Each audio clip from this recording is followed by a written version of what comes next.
Good evening and welcome to the Rory Talks Football channel. Thank you for coming back. If you're new here, please do subscribe. Your daily Arsenal news, updates, and a dose of my opinion. My opinion, which has got me in some trouble on Twitter today.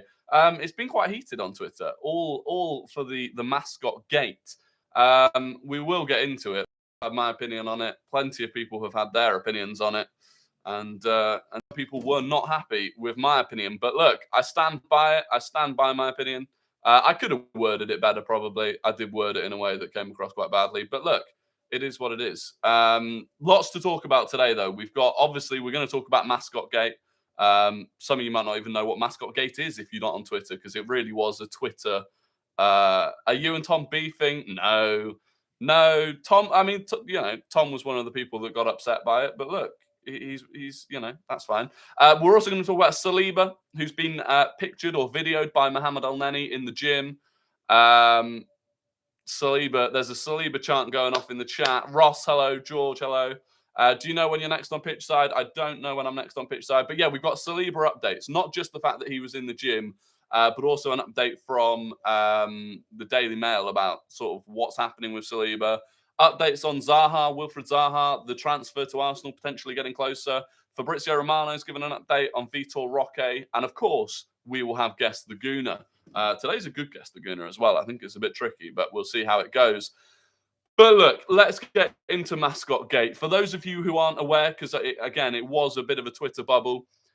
Today, or not today, on Sunday, Arsenal put a tweet out, a very harmless, innocent tweet of the mascot at the West Ham game, so an Arsenal mascot at the West Ham game, getting a shirt signed by the players as they were arriving in the changing room. So they've got off the bus, they're going into the changing rooms, and normally you'll see them when they're on videos. A lot of them have their headphones in, they're just completely in the zone, they block out all the cameras.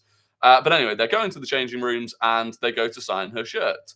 And I will acknowledge the fact that basically most of them didn't even smile or sort of interact with the girl at all. They just signed the shirt, handed the pen to someone else, and walked through. And she is there not trying to get their attention, but she's making eye contact with them, and they're not necessarily making eye contact back. And that is poor. That is poor. And I'm sure they themselves, looking back at the video, will acknowledge that it was poor. But the way that they've been put on blast on Twitter, some of the stuff that's been said about them is so, let me turn that off, is so ridiculously unfair and massively mischaracterizes them.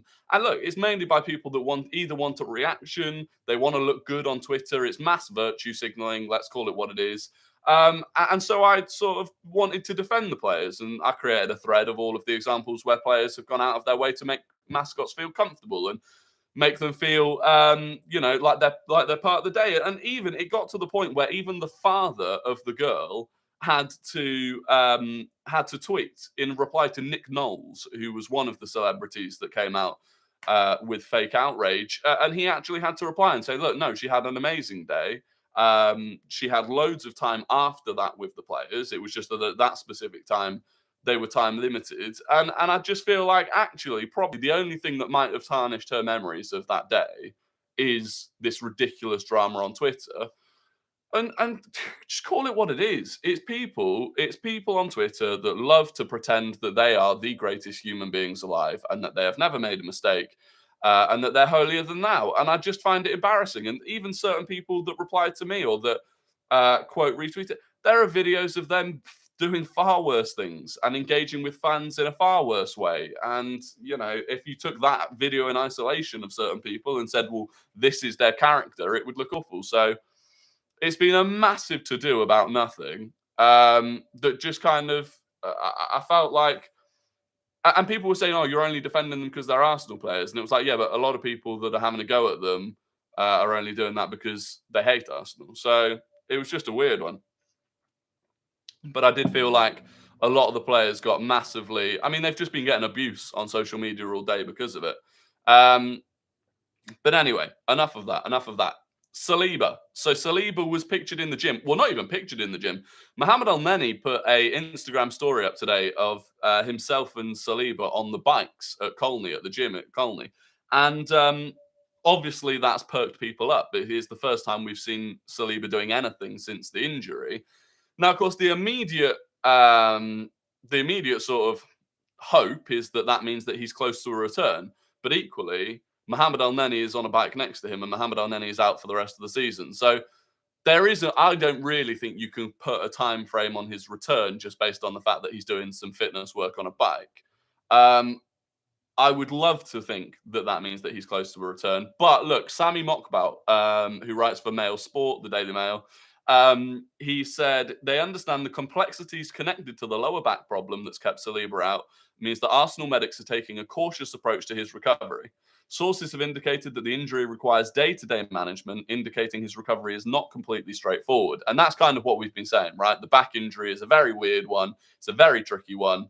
And it is day-to-day management. Now, interestingly, he then went on to say William Saliba is ready to risk further injury in order to play for Arsenal and fight for the title. Now, what do you think about that? What do you think about Saliba risking his injury long term to fight for the title? Because I'm not sure I like it. Truthfully, it's one of those where the long term, like he's 21 years or just turned 22 years old. The long term effects it could have, especially with a back injury, for the sake of one title, it wouldn't even bringing him back wouldn't even guarantee that we win the title anyway. I'm not sure that we're at the point where we need to start throwing those sort of risks out, personally. And it's one of those where mentally he will absolutely want to take the risk. And it may have to be that the club have to be responsible and actually say, look, long term, it is better for you that you don't risk it. Input says recover, come back stronger next year. Don't do an titty. Exactly. Brawn over brains. Agreed, Ross. Get him for future seasons. Exactly. If you end up losing him for a big chunk of the start of next season, then you're immediately risking next season's title potentially, next season's Champions League push. I'm an Arsenal fan, and I think Wood should go, but loaned back out to Swansea. That could be an option. Yeah, we've spoken about Nathan Wood potentially from Swansea. He's played on most of the games for Swansea this season. Looks very good. Torres ignored injury to play for Spain in the World Cup and went downhill after. Exactly. There's so many examples of players trying to play through an injury because they think it's very easy to get wrapped up in this is the most important thing ever, right? Saliba has another 12, 13, 14 years of his career ahead of him. And as someone that plays at his level, he will have more title races. He will have more major trophies to win. Hello, Simon, on TikTok. Good to see you. Saliba is him. He is him. Why did we extend Mohamed Elneny's deal? The reason we extended Elneny's deal was basically to make sure that he still had a club to recover. Because if we'd not extended his deal, he'd have been left without a club in the summer and still recovering from injury. So it was just a good thing to do. It also means that potentially we could sell him for some sort of money in the summer. What a club we are. Exactly. It was just a good thing. It was just a good thing to do, right? It's a nice thing to do. A reminder, if you're on TikTok, I'm live on YouTube. Please do head over to the YouTube. Link is in my bio. Drop a subscription. Drop a like on the video. We're pushing to 1,500 subscribers on YouTube. I massively appreciate the support. Thoughts on everyone jumping to conclusions on the Arsenal mascot go? Yeah, I think it was ridiculous. And a lot of people look silly. And a lot of people started backtracking as well into, instead of blaming the players, once it came out that actually the players, there's a video from later in the day as the players are heading out onto the pitch where literally every player goes and high-fives every mascot, and Odegaard has his arm around the girl and is talking to her and stuff. So then people start saying, oh, well, the social media admin for Arsenal shouldn't have put this misrepresentative video out. It's all right. Well, you've already accused the players of all sorts at this point, and you don't want to apologise for it. Top four predictions: City, Arsenal, Man United, Newcastle. Elneny took a pay cut as well. Yeah, he did take a pay cut. It was a new 1-year deal on a. It wasn't an extension of his current contract. It was a new 1-year deal on less money. But I just think it was the right thing to do all round. It was a classy thing to do. Will Chelsea make a comeback tonight? Nah. I don't think so. If they'd still been under Graham Potter and playing the way they were under Graham Potter, where actually the main thing was that they just didn't have a central striker who could, Jesus Christ, who could score goals, I'd have backed it. But under Lampard, they've just looked so bad. Like it's not just the problem they had before where they couldn't score goals. It's They can't create chances. They can't retain possession. The problems are a lot deeper now. Ferdinand chatting about Arteta to Madrid shows how clueless he is. There's no way Arteta's going to Madrid. That's just Rio Ferdinand being the I'm in the football world, so I'll pretend that I hear things. He's absolutely waffling. Rio Ferdinand was also talking absolute waffle about Gabriel as well. The sort of monologue that those pundits have been holding back for like the best part of 6 months to talk about Gabriel. I'd hope that Saliba makes the best choice and recovers properly, as there is potentially a high risk of us fighting for a high spot next season, and we have UCL too. Exactly, Jack. Exactly, Jack. I think you're bang on. And ultimately, it won't be Saliba's choice. It doesn't matter if Saliba says, I want to play. He'll be assessed by the medics, and the club will make a long-term decision on that. What did he say about Gabriel? Ferdinand basically came. It just rolled out the old Gabriel trope that he's too hot-headed and basically has the bozo gene thing, and it is the sort of thing. He hasn't made a mistake like that since before the World Cup. He made a couple at the start of the season, has been almost flawless since the World Cup. He makes one slightly rash challenge and gives a penalty away, and it's like they were desperate to jump straight back on him. I don't know what it is about him. Doesn't have the right passport, but whatever it is, yeah, it's just ridiculous. Our passing from the back needs to improve. It does, and look, there are, especially without Zinchenko, I think we struggle as much to play out from the back. But also Rob Holding's not as good at it. Rory, I think Lissandro is overrated. Nobody would care about him if he was 6'3". Yeah, I don't.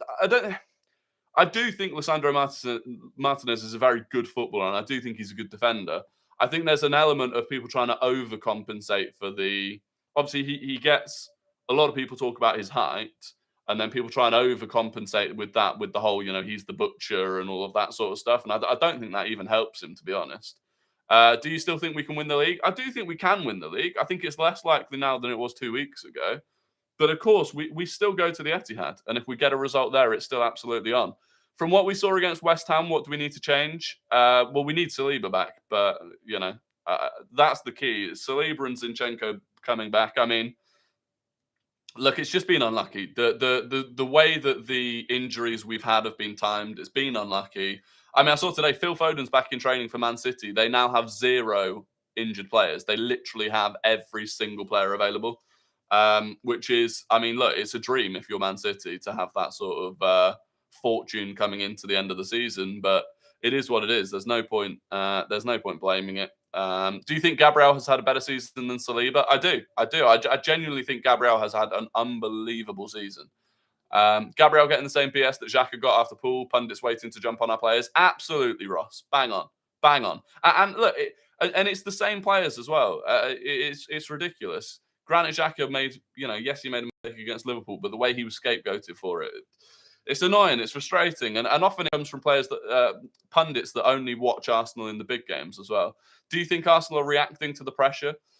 Interestingly, do you know who I think's had the best take on Arsenal in terms of pundits on Sky or whatever? It was Jamie Carragher last night, where he was talking about actually Arsenal don't look like a team that are crumbling under pressure. They look like a team that are getting a bit confident and complacent. And off the back of the 7 wins that we had after Man City, I don't disagree, because it's not like we're coming out and being cagey and struggling to get going. We're coming out the blocks flying, playing unbelievable football. And then at 2-0, it's almost like we are getting a bit too complacent with it. So I thought Carragher was absolutely spot on last night. Do you think Arsenal will win the league? I think we can. Gabby is young. He's learning. Ferdinand acting like he never made a mistake. Well, of course. Yeah, pundits are overreacting so much about the granite. Yeah, exactly. They did. Will Saliba play against City? I don't think so. Truthfully, the City game is a week tomorrow, and all we've seen is that Saliba was on a bike today. Someone at my school today said that Martinez is better than Stones. They're wrong. Tell your person at school that they are wrong. John Stones, at the moment, I would argue John Stones is the best defender in the league. The way that he's playing that role at the moment in that City team, it is phenomenal. Absolutely phenomenal. What kit is this? It's the FC Utrecht kit. I like it. It's got this whole stripe down the middle. It's a map of Utrecht. It's pretty cool. You done the Tots 11? Not yet, no. Do you think Arteta is playing favourites with Saka? Not really. I think Saka's been arguably our best player this season, and it's very, you know, it would be a massive, massive call to drop Saka based on form for someone like Reece Nelson at this stage in the season. If it doesn't go well, people are like, what are you doing? Thoughts on the 40-man Tots nominees? Some shocking players in there. Ridiculous. Absolutely obscene.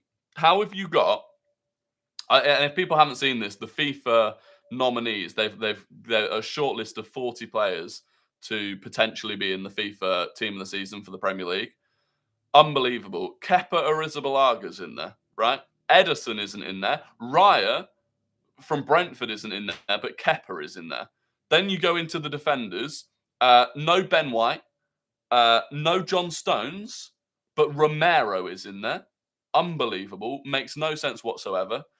Into the midfielders, you've got no Granit Xhaka, no Thomas Partey, which I understand the reason people might think that Partey's not in there. And if that is the case, then fine, that's their own decision. But no Granit Xhaka. But they've got Højbjerg and Bentancur. In the attack, they've got Kai Havertz in the attack. I mean, it's shambolic. It's absolutely shambolic. No Chelsea player should be no Chelsea player should be in there. Thiago Silva at an absolute stretch as an option in defence, but basically it's EA, right? They've got to make money, so effectively they're just putting players from big clubs in there, even if they've had a terrible season. The reason Ake's not in there is because Ake will be one of the community team of the season. So on FIFA, if you've not had an informal season, you can be in the community team of the season.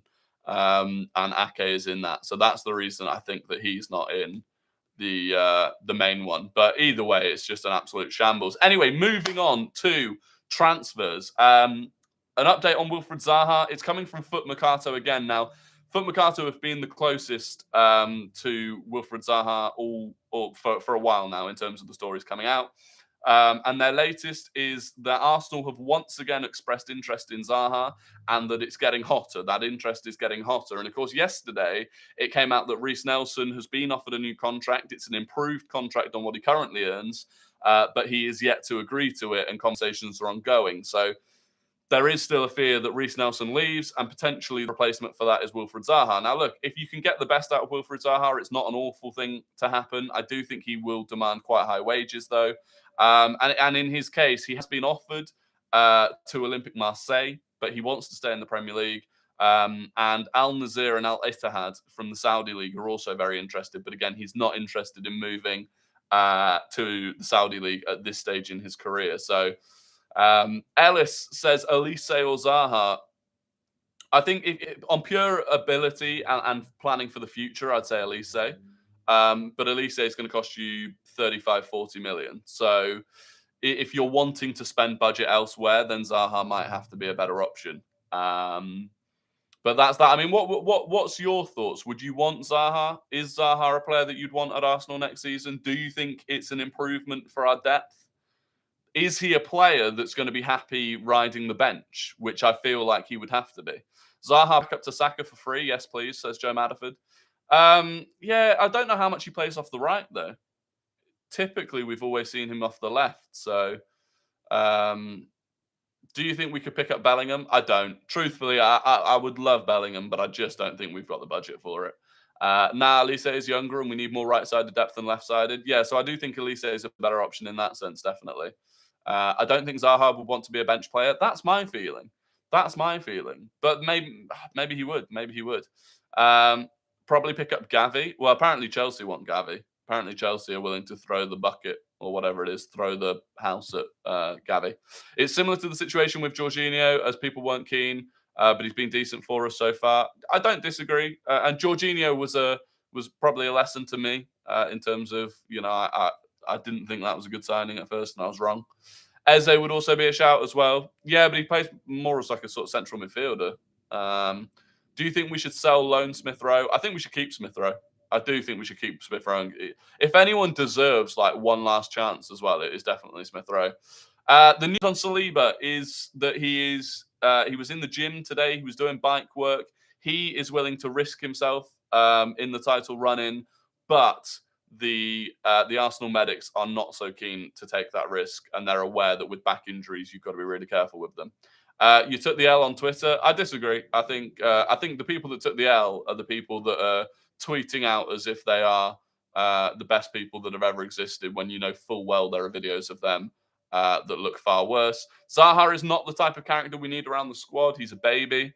But the thing with Zaha's attitude is that part of me thinks it's something that you can improve, right? And I feel like a lot of the time it's built up frustration when he's playing at Palace. Leo Wool says Declan Rice. Declan Rice is my number one priority. How old is Wilfried Zaha? Someone just said Zaha too old. How old actually is he? I have a feeling he's one of those players that is. He's 30. He's 30. So I mean, for a winger, that probably is too old potentially. Yeah, it's one of those. I would rather at least say, but again, the budget doesn't necessarily allow for that. Diaby, Rosicky, Santi Wilshere should be proof enough not to risk Saliba. Exactly. There are so many examples of players that we risked injuries with, and it just doesn't pay off. Even like an example is like Marcus Rashford last season at United. Same with Martial at United, where they kept getting made to play when they were not fully recovered. We've got an update from Fabrizio Romano on Vitor Roque. For those of you that were around right at the back when we started the YouTube streams, one of our first streams headlined with Vitor Roque, young Brazilian playing in Brazil. He's garnered a lot of interest from clubs in Europe, Barcelona being the priority, both for him and Barcelona. They both want to get the deal done, but such is the state of Barcelona's finances and FFP, it's seeming like Vitor Roque to Barcelona will not happen because he's going to be around 40 million. Fabrizio Romano said that Barca favourite option, but no agreement at this stage due to FFP situation. No concrete talks with Arsenal, but Arsenal are the only other team that he sort of name checks in that tweet. And then he said other PL clubs are entering the race. Now, I've seen Chelsea fans and Chelsea Twitter accounts think that they're very close to getting him. Same with Manchester United. So look, he may end up in the Premier League, he may end up at Arsenal, he may not, but it'll be interesting. Stylistically, he's kind of similar to Gabriel Jesus, a centre forward that can and has played off the right. Who you on about? Vitor Roque. Vitor Roque. Thoughts on Michael Oliver being assigned to the referee? Yes, I wanted to talk about that. So, Arsenal versus Man City. The referee is Michael Oliver. Now, I do actually think he is one of the better referees in the league. And one of the key things that I actually quite like about Michael Oliver is that he doesn't get swayed by home crowds. In fact, actually, I would go as far as saying Michael Oliver often goes against the home team to almost prove a point that he's not swayed by a home crowd. So, of all of the referees that we could have had for the City Arsenal game, I actually think Michael Oliver is probably a very good one to have. Truthfully, I do. What do you think about Trent playing midfield last night? Well, so Trent last night played effectively an inverted midfielder role, similarly to what we have with Zinchenko, and I thought he thrived. I thought he was excellent. And long term, that's what you could see him doing more and more. But again, it relies on having a good midfield around him. Leeds were poor. Leeds were really, really poor. But I think last night showed what Liverpool could be capable of if they fix their midfield this summer. The defence was shaky. Every defence looks shakier when you don't have a good midfield in front of it. Their attack is still ruthless. And if anything, will be more ruthless next season once players like Darwin Núñez and Gakpo have bedded in even more. So, good football knowledge. He's just being positive about Arsenal season. Can't fault him. Thank you for talking about me. I think Matoma would be a W. Oh, I'd love Matoma. I would love Matoma. Do you think we should go in for Gravenberch? Yeah, Ryan Gravenberch is another midfielder that's on a lot of people's radars. Obviously, he's not getting a lot of game time at Bayern Munich, and it seems like he could be moving. Whether or not he will, or whether it's one of those. Like, it's definitely an option. No one's really seen him play much in a long time, but who do you think City need to sign in the summer? I don't think City need to sign anyone, truthfully. But it looks like they're going to rebuild their midfield, given the midfielders that are likely leaving for them in the summer.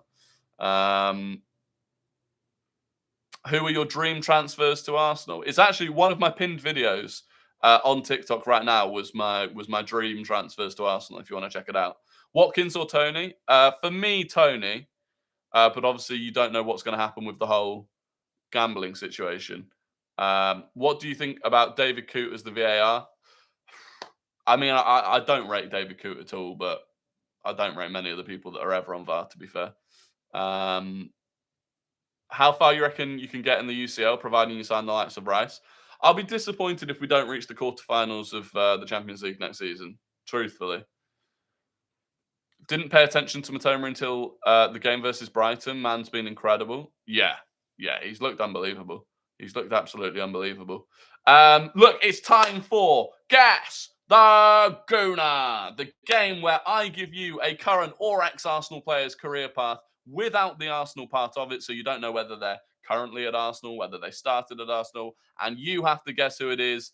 Of course, the pride goes to the first person to get it correct in the YouTube chat.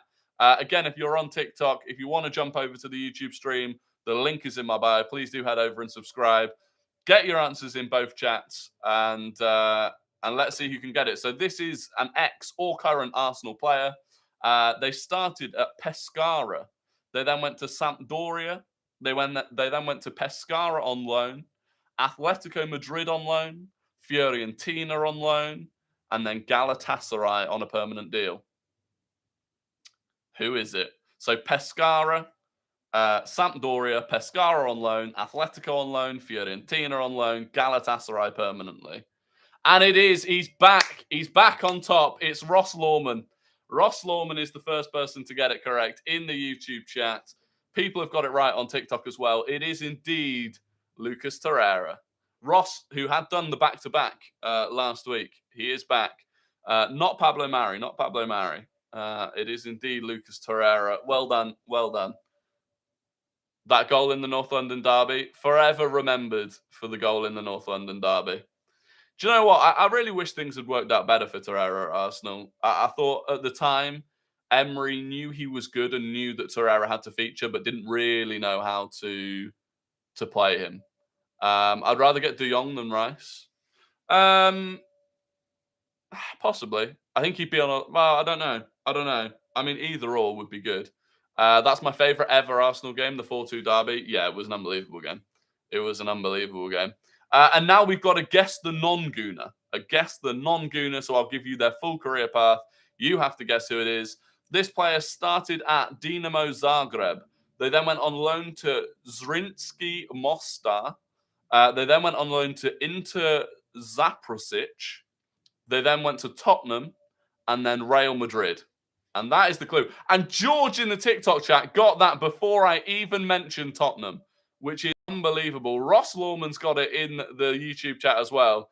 It was obvious once you had the Tottenham to Real Madrid part. But shout out to George on TikTok because he had that. He had that from Dinamo Zagreb, Zrinjski Mostar, and Inter Zaprosic on loan. That is unbelievable ball knowledge from George on TikTok. So fair play to him. Well done to Ross Lawman, who once again has got it correct first in the YouTube chat. Lots of other people. Joe Madaford, Paquito put Bale. Bale, of course, one of the only other options from Tottenham to Real Madrid, but didn't start his career at Dinamo Zagreb. Modric, really underrated midfielder. Yeah, one of the best. One of the best, not only of our generation, but I'd argue of all time in terms of what he's won, the honours he's won. Phenomenal. How far he's taken Croatia at an international level. Think about the scenes when Saka chips Ederson on a pen next week and we win 4-2. Imagine it. Imagine it. God, I'd love it. Jay says, would you risk Saliba till the end of the season or not put him at risk in long term? I wouldn't take the risk. I wouldn't take the risk. We will be in title races again. We're fighting in the Champions League next season. Back injuries are horrible. I don't think it's worth the risk. But I don't know really what the club are doing because for me, it feels like if he needs to have surgery on it, either we're going to take the risk or he needs to have the surgery now. There's no point sort of waiting and hoping it goes away. Where do you think Villa will finish? I think Villa will finish in 6th. I think Villa will finish in 6th. I think it will be, so obviously, I think Man United 3rd, Newcastle 4th. I think Brighton will come 5th. I think Villa will come 6th. I think Liverpool will come 7th. And I think Tottenham will come 8th. I love it, and I think I deserve it. Absolutely. I think Modric surpassed Guti as the most underrated midfielder at Madrid. I wouldn't disagree. I wouldn't disagree. Thoughts on bottling the league? We haven't bottled the league. We're 4 points clear. Do another guessing game. We get one a stream. We get one. We get one a stream. Unfortunately, do you feel a bit of regret with not signing Luis and getting Jorginho instead? If you're talking about Douglas Luiz, kind of, but we did what we could to sign Douglas Luiz last summer, and then he signed a new contract. And fair play, Villa were insistent on keeping him, and it looks like it was the right decision. My take on the Mascot situation is that it's just been massively blown out of proportion. Do I think the players should have acknowledged the goal better? Yes. Do I think that when they're looking back at that, they'll probably acknowledge that they should have done better? Yes. But the way it's been blown out of proportion on Twitter as if they are the worst human beings in the world, when we know that later in the day they went on to have far better interactions with her, it's just classic Twitter. It's classic Twitter. It's classic people portraying themselves to be the perfect human beings to get some likes on Twitter, and I just don't like it, especially when it's coming from people that I know have done far worse things and have had far worse videos and could be portrayed in a far worse light than those players. I just don't agree with that. I don't agree with it. But you'll never win on Twitter if you're on my side of the fence, you'll never win on Twitter. The virtue signalers will always win because everyone likes to pretend that they are perfect. Gabriel has been class. No one is rating him. I agree. People are rating him now, though. I do think people are rating him now. I do think there was again an overreaction to him. I think there was an overreaction to the mistake he made for the penalty against West Ham. Rory, thoughts on signing Mbappe? It's not going to happen, is it? It was the last straw when I saw Rory saying it, as in Jennings. Yeah, I mean, again, okay, let's relax. You're in timeout. What does your team of the season look like? I'm actually going to do the team of the season. I'll put it on Twitter. I'll put it on Twitter later once I've done the voting for the FIFA one. Although the voting for the FIFA one doesn't include Ben White, who would be in it for me. But can Chelsea come back? In what regards? Not tonight. If you're talking about Chelsea coming back tonight, absolutely not. The best thing Chelsea can do tonight is not lose 4 or 5-0. And that's not me trying to rip into Chelsea, but you look at the way they played against Brighton, I just don't see it happening. With no Ben Chilwell either, I think that's a massive loss. The fact Partey isn't in it either is disgraceful. Yeah, I agree, Joe. The justification, I think, from some people is that the reason Partey and Tony aren't in it is because of their off-field situations, which, if that's the case, then fine. But he should be there. Why does every other fan base hate us? Everyone preying on our downfall, waiting for 2 draws to lump in on us. It is the history of Arsenal. They hate us. If Chelsea continue, they will finish with one eye over their shoulder from relegation teams. You're not wrong. It's genuinely difficult to see where they're going to pick up points from as well. If you've caught enough of Villa this season, barring the Arsenal games, of course, thoughts on Mings-Konsa partnership being one of the best in the league? I think since Emery came in, Tom, I think you're right. I think when I saw them at the Emirates, I thought they were poor. Especially Mings, but I do think they've both massively improved under Unai Emery. I don't understand how the VAR didn't check the Rice handball. So the justification for that, AFC fan, the justification for VAR not checking it, and it's a rule that I do not understand and I do not think should exist, but the justification, and this is according to Dermot Gallagher on Ref Watch, is that because the handball didn't directly lead to a goal, VAR cannot intervene with it. The problem with that is that it directly led to a penalty. Now, of course, a penalty doesn't directly lead to a goal. Bukayo Saka, case in point. But the idea that you can't overrule it and VAR cannot intervene in that situation is ridiculous, because the subjective call at that point becomes, does it directly lead to a goal, rather than is or isn't it handball. So actually, I think VAR should say to the referee, David Coote, I think this is a handball because it is a handball. They should say to the referee, "I think this is a handball." Now, do you think that handball directly leads to the goal? And that should be the subjective decision he makes. But it never gets there, and that's not West Ham's fault. That's not the. It's not even David Coote's fault. That ultimately is an issue with the rule in itself, and there are so many rules around VAR which just don't make sense in terms of VAR can intervene for this but can't intervene for that, and I just don't like it. In the same way that VAR can't intervene for a second yellow card, red card, but it can intervene for a straight red card. The consequence of those is exactly the same. The player is getting sent off.